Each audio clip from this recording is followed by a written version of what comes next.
হঠাৎ করে খবর পেলাম আমার শুভ বয়ফ্রেন্ড মারা গেছে। না মানে আমি বুঝি না, মানুষ মরলে তো হঠাৎ করে মরে, তাই না? নাকি জমরাজ আসবে, মিটিং এ বসবে, তারপর বলবে যে তোর বয়ফ্রেন্ড মারা যাবে, এরকম কিছু ব্যাপার আছে কি?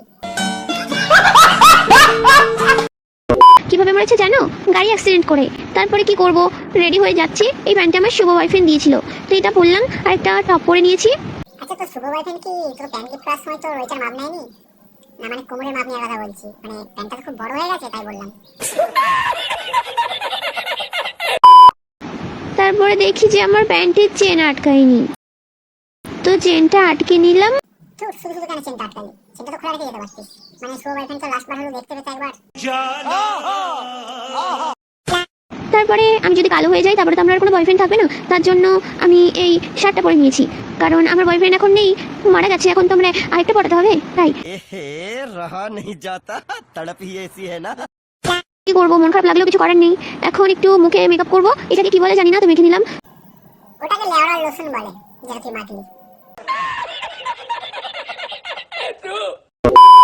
তারপরে একটু লিপস্টিক পরে নিলাম। আমার ভাই শুনে বুঝতেই তো পারছো আমি অনেক কান্না করেছি।